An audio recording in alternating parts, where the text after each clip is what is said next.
But here's my message. To whom much is given, much is required.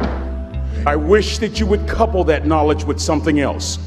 Wisdom. That combination will keep you centered regardless of the turbulence of the sea. That combination will keep you well grounded regardless of the ups and downs of life. That combination will cause you to make an impact, to grow your influence.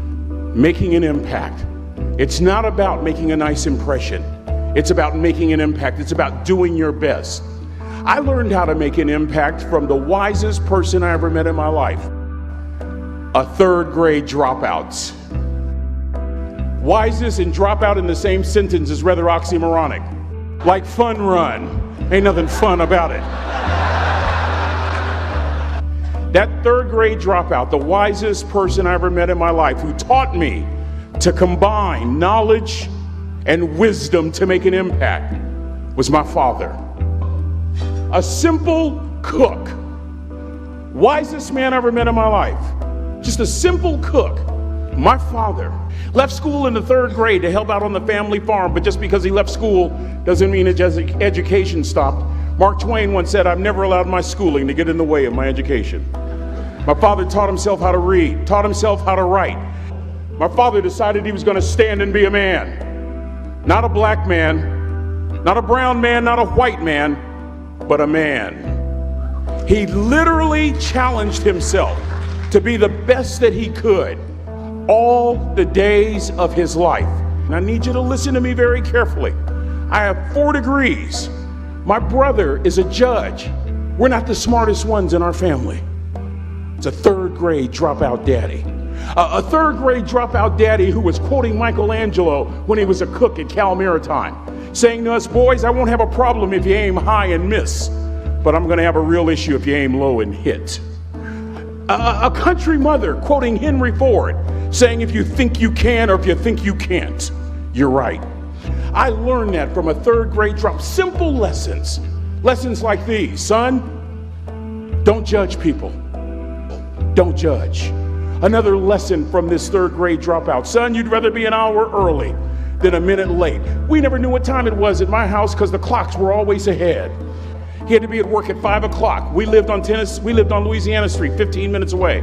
My mother said for nearly 30 years, my father left the house at 3:45 in the morning. One day she asked him, "Why, Daddy?" He said, "Maybe one of my boys will catch me in the act of excellence. I want to share 2 things with you." Aristotle said, "You are what you repeatedly do." Therefore, excellence ought to be a habit, not an act. Don't ever forget that. My daddy was modeling excellence for his boys, combining academic knowledge and old school wisdom. As you go all over the world, you're not interested in making a nice impression. You want to make an impact. Lesson number 3, be kind to people. I know you're tough, but always remember to be kind. Always. Don't ever forget that. Never embarrass mama. Next lesson. Lesson from a cook. Son, make sure your servant's towel is bigger than your ego. I want to remind you, ego is the anesthesia that deadens the pain of stupidity. Y'all might have a relative in mind you want to send that to. Let me say it again. Ego is the anesthesia that deadens the pain of stupidity. You'll never be a great executive. You'll never be a great teammate if it's all about you. Rather, make sure that servant's towel is always big. John Wooden coached basketball at UCLA for a living, but his calling was to impact people. And with all those national championships, guess what he was found doing in the middle of the week? Going into the cupboard, grabbing a broom, and sweeping his own gym floor. You want to make an impact? Find your broom. Every day of your life.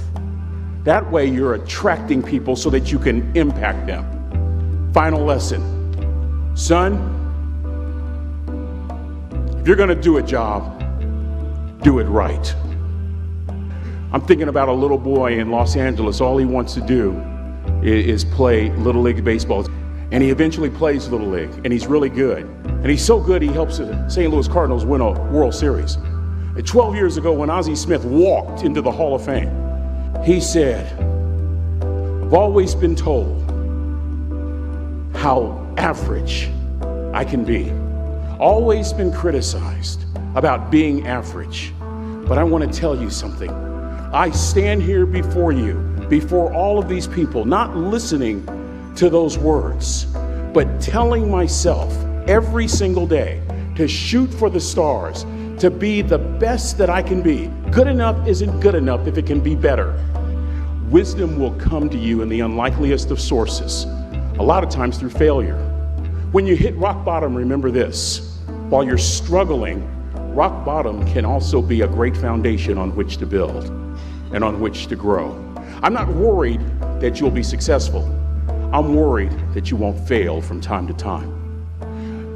Person that gets up off the canvas and keeps growing, that's the person that will continue to grow their influence. A question that I was asked all my life by a third grade dropout: how you living? How you living? Every day ask yourself that question, how you living? Here's what a cook would suggest you to live this way: that you would not judge, that you would show up early, that you'd be kind, that you'd make sure that that servant's towel is huge and used. That cook would tell you this, that how you do anything is how you do everything. And in that way, you will grow your influence to make an impact. In that way, you will honor all those who have gone before you, who have invested in you, from teachers to grandparents to mom and dad. And when you combine that academic knowledge with that wisdom, oh my goodness, you will change the world. Enhance your life every day by seeking that wisdom and asking yourself every night, how am I living? May God richly bless y'all. Thank you.